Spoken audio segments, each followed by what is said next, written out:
خوا پەرویزی گێڵاسی سەقزم متولدی سەقز ساڵی 1347 لە شاری سەقز لەدایک بووم تا تحصیلاتی دیپلۆم لە شاری سەقزەوە کرد. دوای تحصیلاتی دیپلۆم ڕشتەی کامپیوتەرم لە دانشگا لە تارانە خوێندە. ئەو وەختە بە ئیستیغڵای بانگی ملی دەرهاتم بە عنوانی کارشناسی ئەنفۆرماتیک. ئەلان 22 ساڵە خزمەتەکەم لە بانگی ملیە.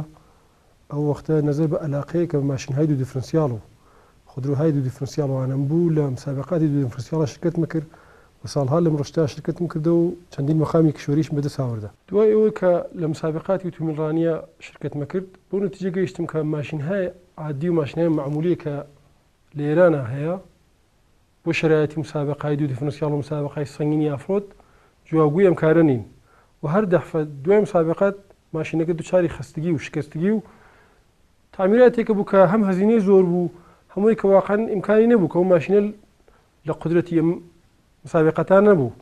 بەخاطرەوە تەسمیم کرد کە خۆم ماشینە تەڕاحی بکەم کە مەساڵح و لەوازمی ئەوڵیەکەی لە ئێرانە مەوجود بێت و پشتیوانی لەو وەسایلە کامڵان ئەنجام بێت، یعنی قەتعاتی مەوجود لە ئێرانە بێت. تەڕاحی ئەم وەسیلە بە سورەتی سپەیس فرێم یا لولەییە، فرێمی فەزاییە کە ئەگەر سازەکەیەوە دقەتکەن لە تەواوی قسمەتەکانیە بەیەک وەسڵە. تەواوی قسمەتەکانێکی تەوەجۆ فەرموون لە چەندین قسمەت و بەیەک وەسڵن و یەک دانە شەبەکەی متصل بەیەک تەشکیلان.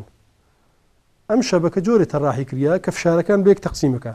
مثلا لێرە ئەگەر کۆمەک فەنەرەکەی کە فشاری زەرباتەکە تەحمڵەکە بێ لێرە بە سێ قسمەت و دووبارە یا بە شاسیەکە و لە شاسیەکە و دووبارە تەقسیمەوێت و بە قسمەتهای تر و منتەقلێت و بە قسمەتهای تر و فشارەکە لە تەواوی ماشینەکە تەقسیمەوێت و یەک قسمەت زەربە تەحمڵ ناکات.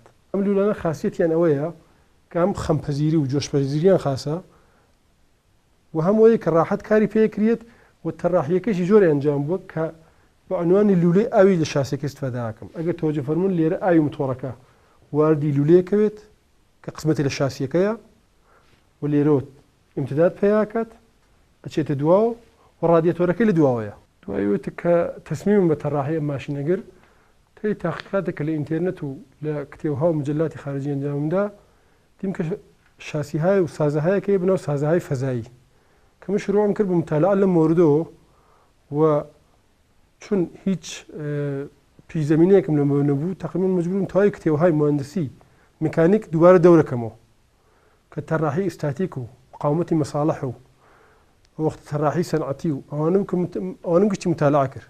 گشتی متالعە کرد کە بتوان لە تەڕاحی ئەم مەسەلە بۆ وەسیلەی نەرمەفزارهای ئۆتۆکەد و کەتیا بتوان نەرمەفزارەکەی بەدەست بێرم و سازەکانی بۆ خۆم تەڕاحیکەمەوە. چون ئەو نەقشانێکە لە خارجا بوو یا ئەو شتانێکە لە ئینتەرنێتە موجود کولیاتی کارەکە بوو و جزئیاتی کارەکە وەکو هەر شتێکی تر جزئی ئەساری سەنعەتی هەر سازەندەیەکە بۆ خۆی و ئەوانش ئەو نەقشانە ئەفرۆشن ولی بە قیمەتە ئەیفرۆشن و بە قیمەتیش حازر بیان بسێنیت باز بە ئێرانی نافرۆشن. مەجبور خۆم دووبارە ئەزنەوە بە وەسایل و قەتعاتی کە موجود بوو و ئەمزانی لە دەرسەسما هەیە بۆوانە تەڕاحیکەم. یانی بۆ تەڕاحی هەر ماشینێ هەر خودرۆیە هەر وەسیلەیەک ئەوەڵشت ماوەدی ئەوەڵیەیە ئەشی ماوەدی ئەوەڵیەکەی فراهەم کەی و بەر ئەساسیەوە تەڕاحیەکەت ئەنجام بدەیت.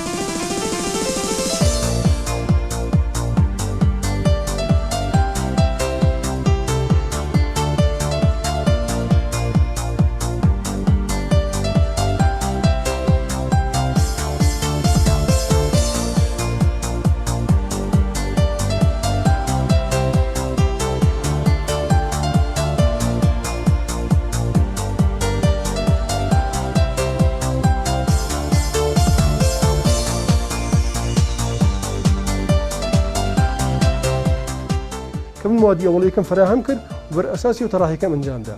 ولی هەر ئەمانەی کە ئارستانەکەم ئەم تەڕاحی و ئەم تاقیقات و ئەم بەدەستهاوردنی ماوەدی ئەوەڵی و بەدەستهاوردنی دانشی تەڕاحیەکەی نزیک ساڵ و نیوەکی پێچوو تا متوانم ستارتی کارەکەم لێ بم.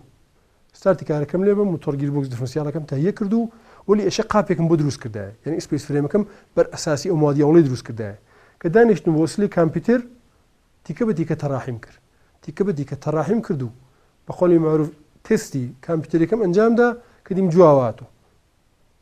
تستی کامپیوتەرەکەم دی ئەنجامدا کە جواواتۆ ولی ئەوە تەڕاحی سەر کاغەز معلوفە یا بلو پرینت کە ئیسلاحی نەقشەی ئابی ئەگەر تحت اللەفزی معنی کەینەوە کە ئەوە تەرجمەیەوە هەر نەقشەی فەنی دروسترە. ئەم نەقشەی فەنیانم کە تەڕاحی کرد و بەدەستم هاورد و خۆم ئەنجامدا دوایەوە چینە سەر مەرحەلەی ساخت دەقیقاً ئەو شتەی دەرنایەوە تۆ لە تەڕاحی ئەنجام بدات، چون لە تەڕاحی هەمیشە هەر چی شتە ئیدئالە. تەڕاحی تۆ فکرەکە دوێژێ لولە من 90 دەرەجە زۆرترە توام خەمیکەم، خەمکونیش خەمی کاتەوە بوت، وی لە تەڕاحی بینی دەرنایێت، لولەکە خراپەوێت. یا ئەو لولانەی کە لە ئێرانە هەیە باز بە دلیلی مەسائلی اقتصادی و تحریمهای جیهانی ئەوینی لولەهایە کە لە ئێرانە لولەی بدون و درزە، ولی ئەو لە بدون و درزە کەیفیەتە ئەسڵی مانیسمانی ئەڵمان نییە. تۆ ئەشی تەڕاحیەکەت بەر ئەساسی لولەیەک ئەنجامدا کە ئەو لولە ئالیاژەکەی و جنسەکەی شتەیەکە، ولی وەختی ئەچی لە بازاڕە تاییاکەی ئەوینی نییە ئەو جنسە، ئەوینی ئەو جنسە نییە و دەرنەجە خراپەوێت، کارەکە خراپێت، نایە بەدەسەوە. چەندین و چەند بار مجبوری شتەکە دروستکەیت و خراپیکەیت و تێکی بێت و لە ئاخریش ئەو شتێکە لە تەڕاحیەکە فکرتە کردو بەدەست نایێت. یعنی تەڕاحی سەر کاغەز شتێکە، ئیجرا لە ئەمەڵا شتێکی ترە. و بەلاخرە دوای ساڵی تەڕاحی دوای تقریباً نزیک ساڵ و نیوێکیش تا 2 ساڵ ساختەکەی تولی کێشە. بۆچی ئەوەش تولی کێشە؟ چون من خۆم کارمەندم و کارمەندی بانگم ئەو وەختەم نەبوو کە 100% کارکەم لەسەری، حدەکسەر دوای ڕانام توانی کارکەم وەختە بلەخەرە غەیرەزم ماشین و مسابقە و ڕانندگی و ئەلایقی شخصی خۆب خانوادەیەکیشمان هەیە، ژنێکمان هەیە، مناڵێکمان هەیە، بلەخەرە زندگی شەرایەتی خۆی هەیە، ئەشێ لە فکری خانوادەیشمان نەبین.